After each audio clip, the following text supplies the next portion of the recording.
As I mentioned, ginger seems to work as well as sumatriptan, at least in the study I'll show you.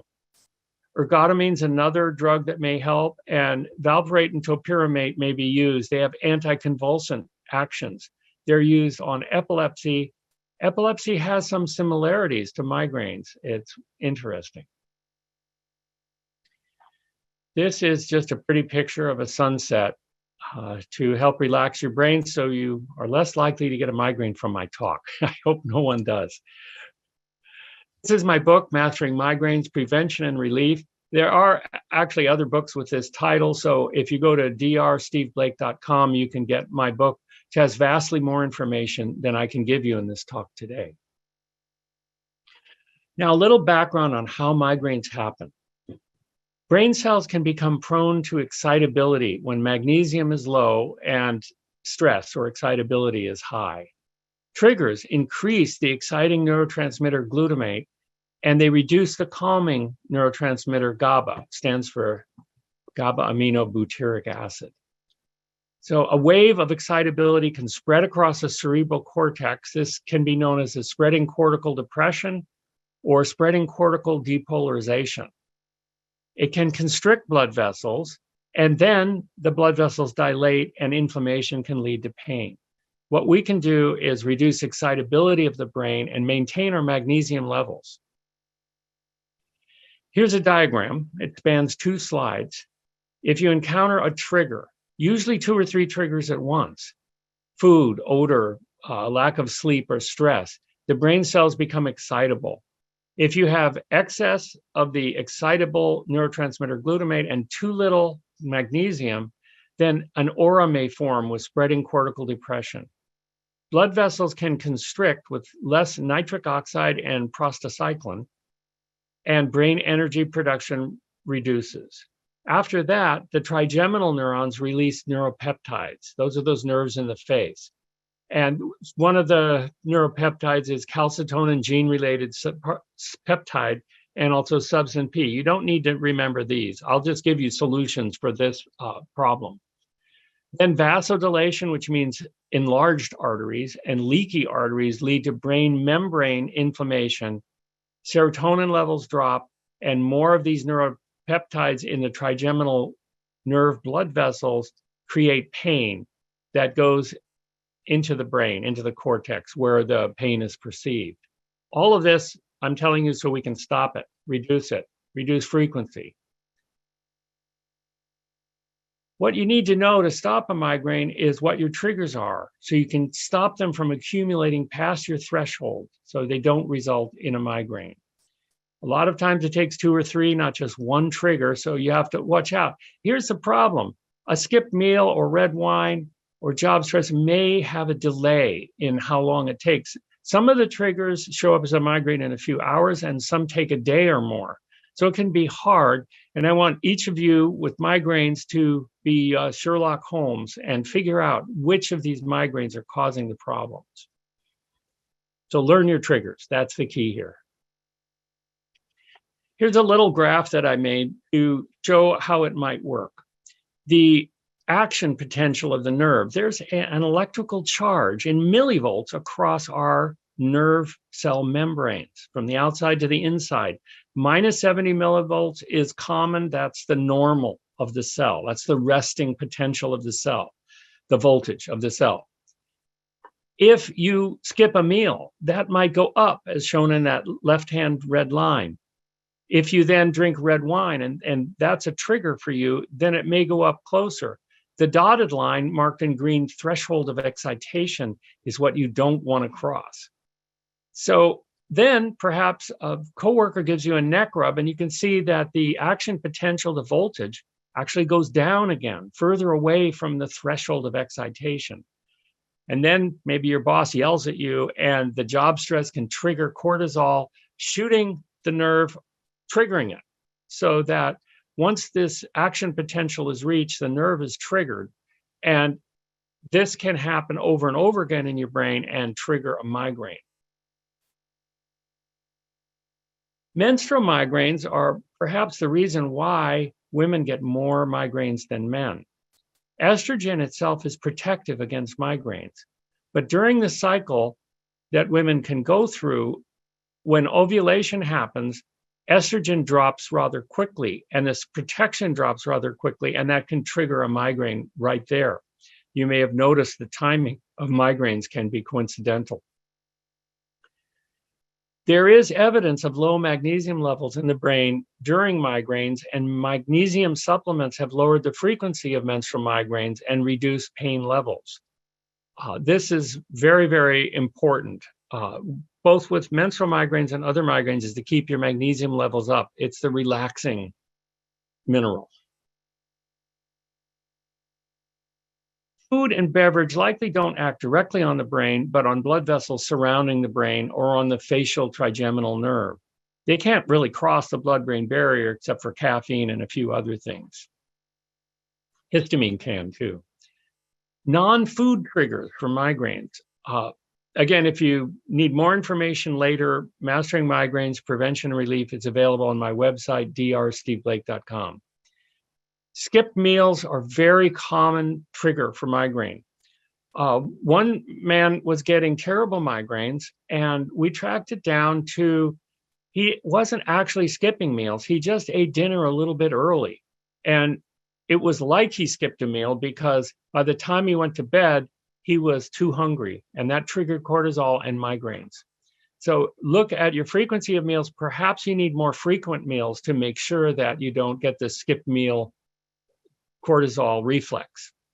Stress and anxiety are big. I know stress and anxiety are not always controllable, but get some help with that. Figure it out, what is stressing you out and what relaxes you. And, perhaps a switch from your morning routine.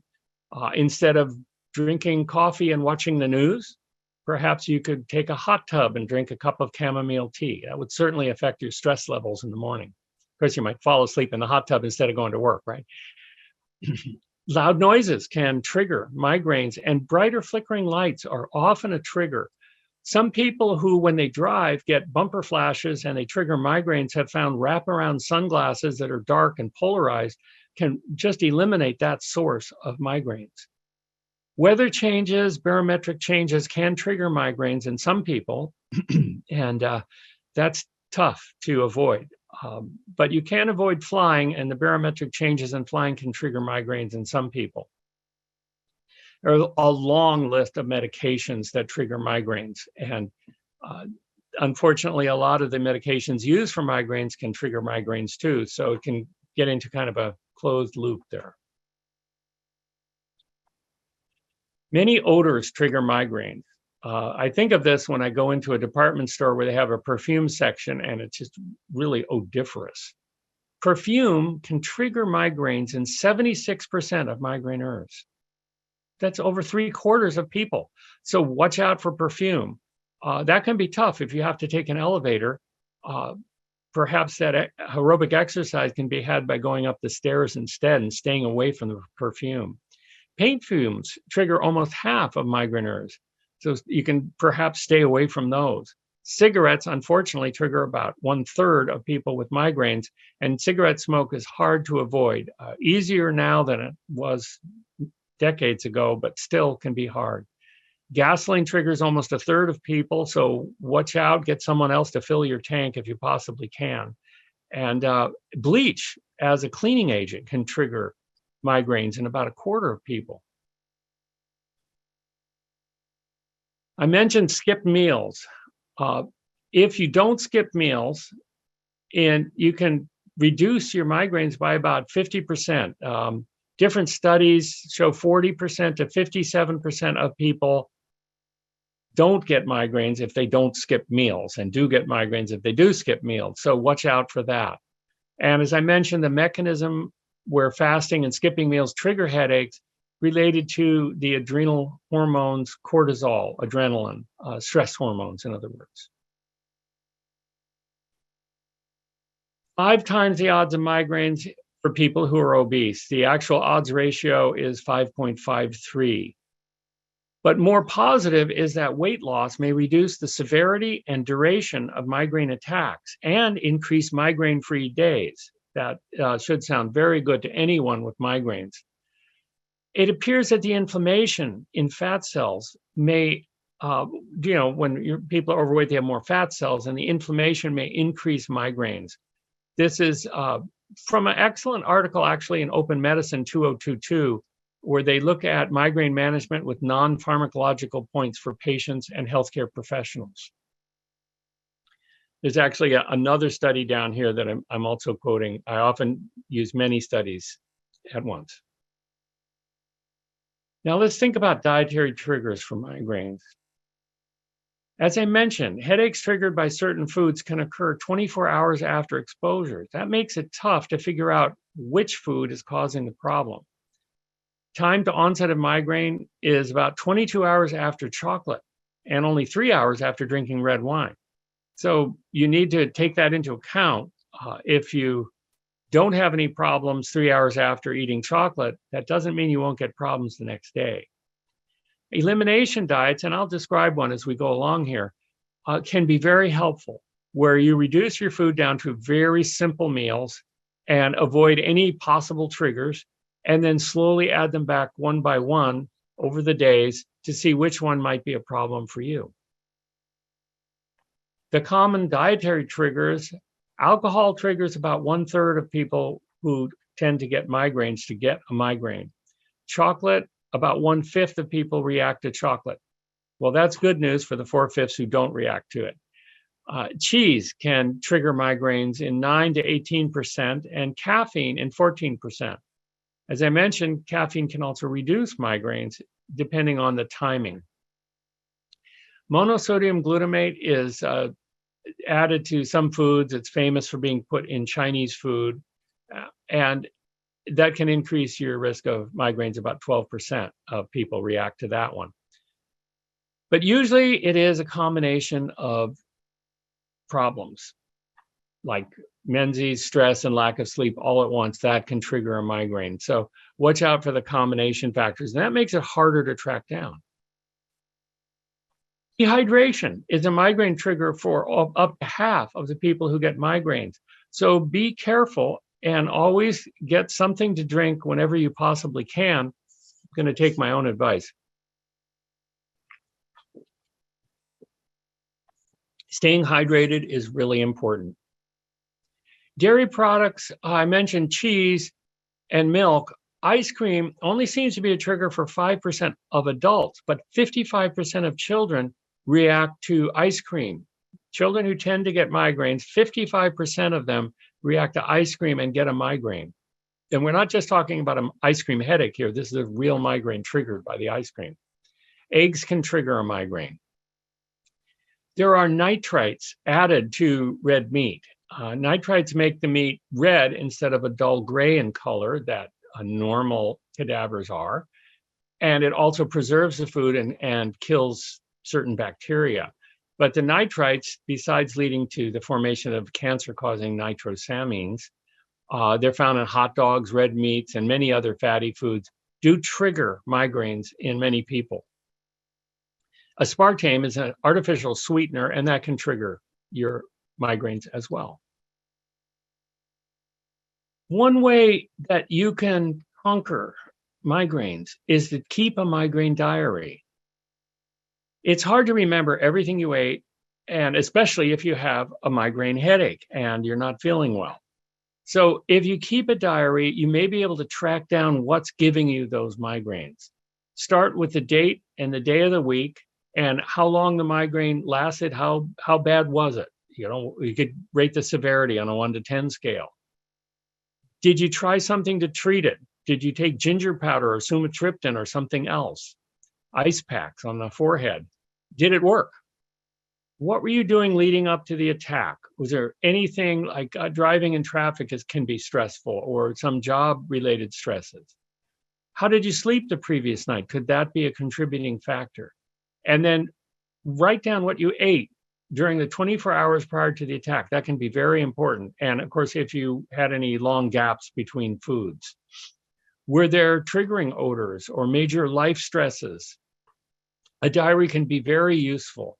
If you're the type of person who doesn't mind, you can do it on your smartphone or on a piece of paper or any way that You can. I know that sometimes using screens can bother people with migraines too. It's something else to look out for. I talked about elimination diets, and I want to talk about one study that looked at 99 children who had complete or great improvement on this diet. And when they resumed eating the different foods, most had relapses of their migraines. Elimination diets often include milk, eggs, food additives, cheese, well, not for children, beer, and red meat. And there can be other substances too, and I'll give you an example of that. Here's a vegan diet that they tried, and this was a nutrition intervention. It was a randomized crossover intervention, and they used a diet that seemed to exclude everything. No wheat, corn, soy, peanuts, citrus, apples, bananas, nightshades like tomatoes or potatoes, yams, no animal food of any kind, nothing derived from animals, nuts, chocolate, tea, or alcohol. Everything was taken out. They allowed oats, rice, lentils, blueberries, pears, plums. What's this sounding more possible? Artichokes and cruciferous vegetables, carrots, greens, zucchini, and you could use olive oil, salt, vanilla, and brown rice and maple syrup. They tried this, and the amazing part was that of the 40 participants, 35 of them got better on the elimination diet, and 5 of them didn't.